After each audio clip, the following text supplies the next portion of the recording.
Pero di ko alam na iyan pala yung magiging cause na maiwan niya ako forever. Nagbabamit po siya. Nagsusukat. Bilang ina po, dapat hindi ko kaya sana. Ako na yung gandoon. Siya, Mama, whatever happens, lagi niyang sinasabi sa akin na huwag ko lang kalimutang mahal niya ako. Nung nasa ospital na ako, nasa counter ako para magpa-incash, kai-incash ko lang ng pera, hawak ko na yung pera, tumunog yung cellphone ko.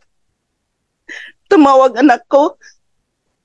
Sabi sa akin, Mama, wala nang magawa yung perang nahiram mo. Wala na si Rico.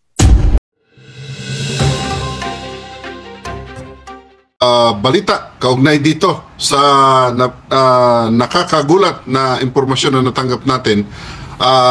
Disclaimer muna tayo, no? Dahil unang-una, ang balita natin na ito ay mula sa mapananaligang publikasyon, no? Ang The Telegraph ng London o United Kingdom, at may kaugnayan ito sa nakakagulat ito, no?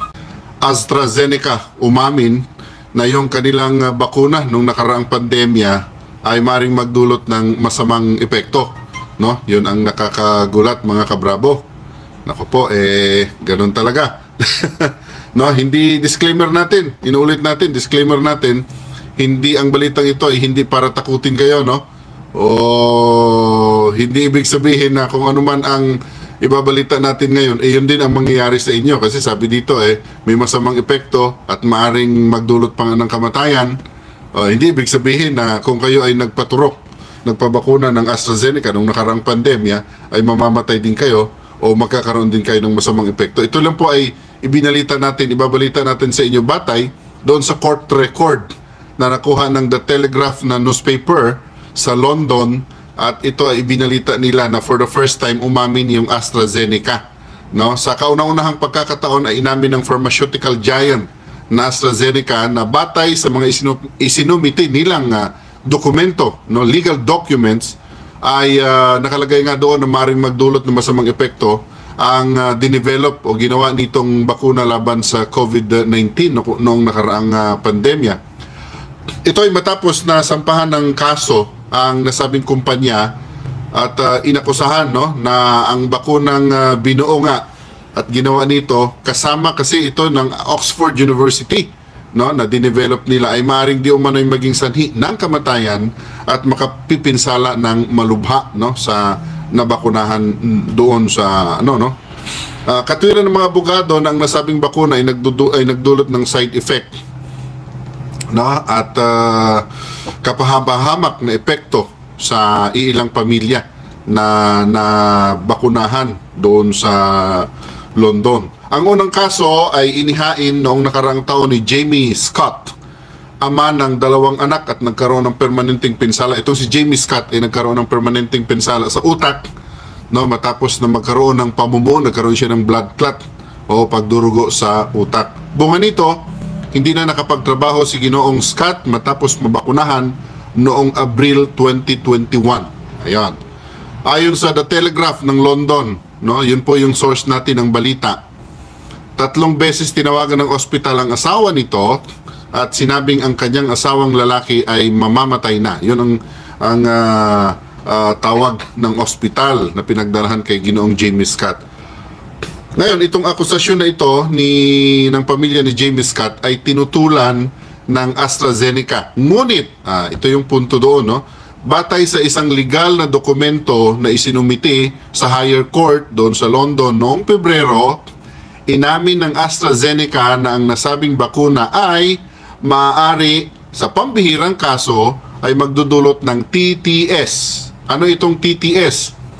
Ang TTS o thrombosis with thrombocytopenia syndrome, yan, medyo mahirap bigkasin, ay maaaring magdulot ng blood clot at gayon din ng mababang bilang ng blood platelet count. Okay?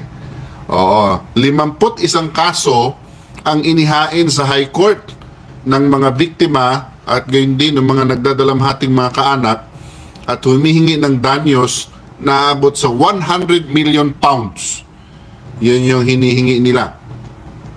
Ang pag-amin na ito ng AstraZeneca bilang legal na depensa doon sa High Court laban kay Ginoong Scott ay nagdulot ng matinding pagtatalo-talo, no, sa legal profession. Nako, abangan natin kung anong susunod na kabanata dito. At kung aaminin, sabi pa nung source na The Telegraph ng London, kung aaminin ng AstraZeneca, no, na gayon nga ay na nagdudulot ng seryosong sakit at kamatayan yung dinevelop nilang bakuna laban sa COVID-19, ay maaring humantong ito sa kaliwat kanang pagbabayad. No? Kasi siyempre, yung iba na nakaramdam lang ng konti, o sasabihin na natin na pagkatapos nilang mabakunahan ay nagkaroon sila ng kakaibang karamdaman, may karapatan na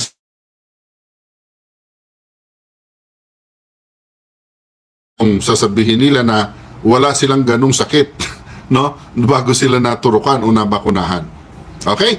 So yan po ang ating balita, impormasyon sa mga oras na ito kaugnay nga dito sa kauna-unahang pagkakataon na inamin ng AstraZeneca, ang isa sa gumawa ng bakuna kasama ang Oxford University noong nakaraang pandemya, na maaring magdulot daw ng masamang epekto sa mga nabakunahan at maaring humantong pang sa kamatayan. Inuulit natin, itong ating balita ay hindi pananakot at hindi rin natin sinasabi na kung ano ang nangyari kay Ginoong James Scott sa balita ay yun din ang mangyayari sa atin na mga naturukan ng AstraZeneca. Okay, so yan po ang ating balita mula sa studio ng Bravo News. Ito po si Nip Castillo nag-uulat para sa Bravo News Nationwide.